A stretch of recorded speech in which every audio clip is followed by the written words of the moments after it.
Bonjour, ravi de vous retrouver ici sur le plateau de votre émission Santé pour TVPI, l'émission Plateforme Santé, dédiée à la prévention santé, comme vous le savez. Alors nous allons parler aujourd'hui d'une maladie assez peu connue, même si elle est finalement un peu répandue et qu'on peut soigner ici à Bayonne. Et on a le plaisir d'accueillir le docteur Kalfala, qui est neurochirurgien. Bonjour. Bonjour. Et le docteur Marcel Ichou, bien sûr, pour en parler. Alors, première question, puisque nous allons parler d'une pathologie qui n'est pas très connue, docteur Kalfala, qu'est-ce que la névralgie périnéale? Périnéale comme périnée, bien sûr, mais qu'est-ce que cette maladie? Alors, la névralgie, c'est une névralgie de type pudendal, c'est le nom du nerf.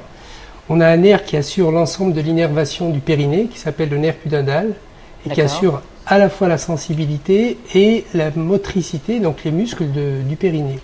Alors le périnée déjà, pour qu'on explique aux téléspectateurs sa fonction. Alors le périnée, c'est d'abord sur le plan anatomique une région. Oui. C'est la région du sexe, d'accord, des bourses et du pénis chez l'homme, et donc l'ensemble du sexe féminin, mais ici une région qui s'étend en arrière et qui inclut l'ensemble de la région anale. D'accord. C'est ça le périnée. On peut dire que c'est la transition entre l'abdomen et les membres inférieurs. Ça peut être ça. Pour la situer complètement. Oui. C'est toute cette région-là. Et, donc et alors quand on parle de névralgie, donc là on sait que ça touche le périnée, la névralgie, c'est... La névralgie, ça signifie irritation d'un nerf, douleur liée à un nerf. D'accord. La névralgie périnéale, ce sont l'ensemble des douleurs liées au nerf que l'on rencontre dans le périnée. La névralgie de type pudendal, c'est le nom du nerf donc sensitif prépondérant au niveau du périnée, donc c'est une irritation de ce nerf par différents mécanismes.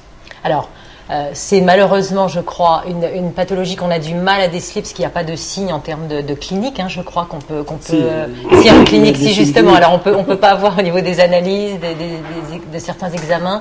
C'est difficile à déceler. Alors, c'est une pathologie avant tout peu connue. C'est peut-être pour ça aussi qu'on la décèle pas assez. C'est une maladie qu'on découvre au contraire à travers les signes cliniques, qu'on identifie à travers des signes cliniques avant tout. Ce sont des patients qui présentent des douleurs de type neurologique, donc un type de brûlure, de lancement, de torsion, pas de démangeaison. Au contraire, ça ne gratte pas. D'accord. Ce qui gratte, c'est plutôt les pathologies dermatologiques. Les pathologies neurologiques brûlent, irritent, lancent. C'est des sensations parfois à coups de poignard qu'on peut avoir. Vous voyez, des douleurs plutôt fulgurantes. Ce sont des douleurs chroniques. Et ce sont des douleurs qui intéressent donc l'ensemble de cette région du périnée, qui sont soit spontanées, soit aggravées par des positions, qui sont des positions qui peuvent coincer le nerf, des positions comme la position assise. Et ce sont des douleurs mécaniques, c'est-à-dire des douleurs qui s'aggravent au fur et à mesure de la journée, au fur et à mesure du maintien d'une position, et qui peuvent présenter au départ un caractère présent, par exemple notamment uniquement en position assise, et qui au fur et à mesure deviennent des douleurs permanentes. Ce sont rarement des douleurs présentes la nuit qui réveillent les gens. Alors comment on vient vous voir finalement, parce que vous avez... Si je peux me permettre, je voudrais moi retranscrire les choses, parce que le docteur Kalfala fait une présentation médicale du tableau, et c'est très bien. Mais en revanche, on est là, nous, pour vulgariser. Donc pour reprendre les choses, et pour le dire autrement, bien entendu, puisqu'il a dit la stricte vérité scientifique, au départ, les patients ne savent pas. On ne dit pas « j'ai une maladie, j'ai une pathologie ou j'ai une névralgie ». En fait, on se plaint d'un symptôme, d'une douleur. Et toutes les douleurs qui seront situées dans cette portion de périnée, c'est-à-dire entre le bas de l'abdomen, c'est-à-dire qui comprend évidemment tous les organes sexuels, la région autour et toute la région anale et les fesses, etc. Donc toute cette région-là, il peut y avoir des manifestations douloureuses, quel que soit le type de douleur, des coups de poignard, des douleurs, quelle que soit la manifestation.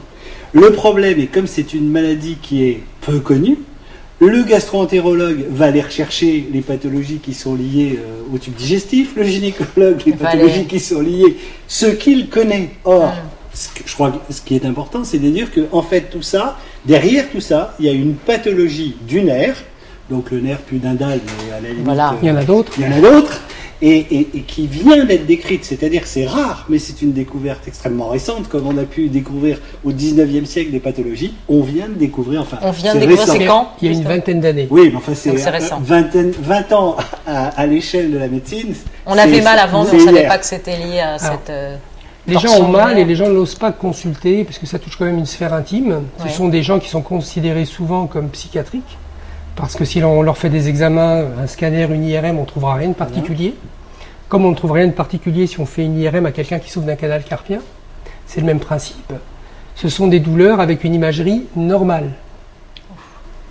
Donc vous, par contre, vous savez, en clinique, justement, en observant le patient, en lui posant les questions surtout de sa douleur, En l'examinant, diagnostiquer cette pathologie. voilà, vous pouvez avoir mal à un muscle, comme y avoir une crampe.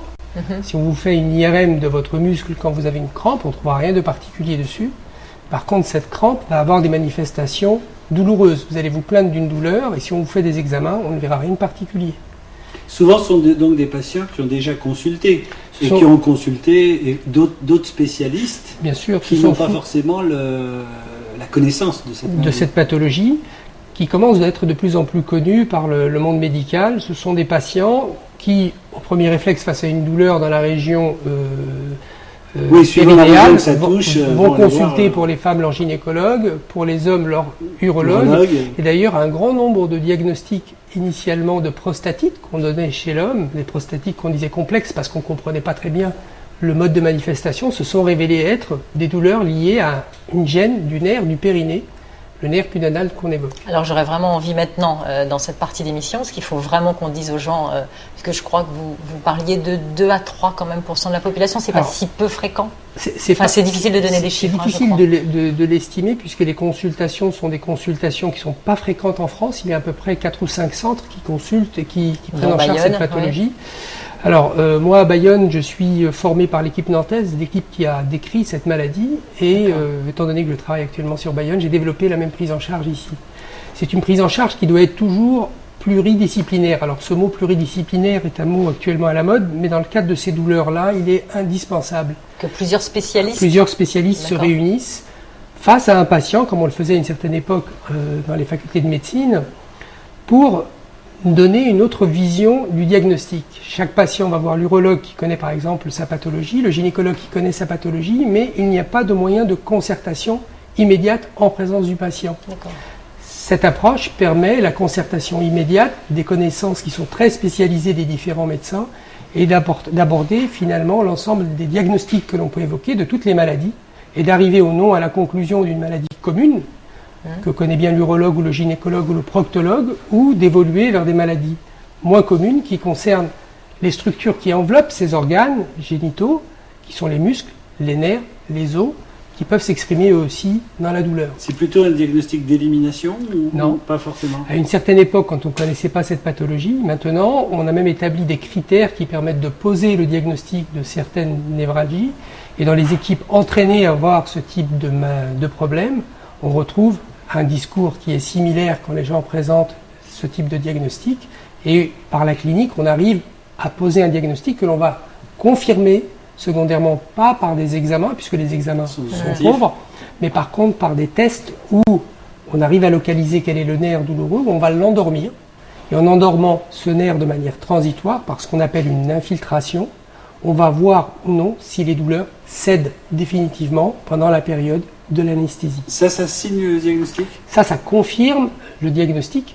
On n'infiltre pas le premier venu comme ça. Les infiltrations sont orientées d'abord par la clinique des patients.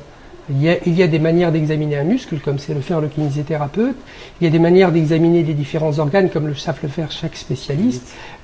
Cette consultation regroupe toutes ces techniques cliniques qui permettent d'avancer et d'arriver à une hypothèse d'un diagnostic et ensuite à chercher à le confirmer par quelque chose qui n'est pas irréversible, l'infiltration, qui va endormir une structure très délimitée. C'est comme une anesthésie. Ponctiforme, c'est une anesthésie. Mais on soigne.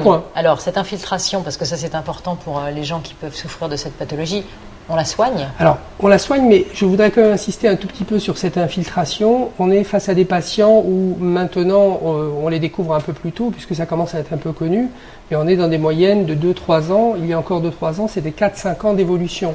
Déjà, poser un diagnostic, c'est quasiment la moitié du trajet. C'est vraiment même plus que la moitié du trajet. Quand on n'a pas de diagnostic précis, il n'est pas possible déjà d'envisager des traitements. Bien sûr. Lorsqu'on pose un diagnostic, en fonction du nerf concerné, touché, ou de la structure, si c'est un muscle qui est touché, il y aura des traitements proposés.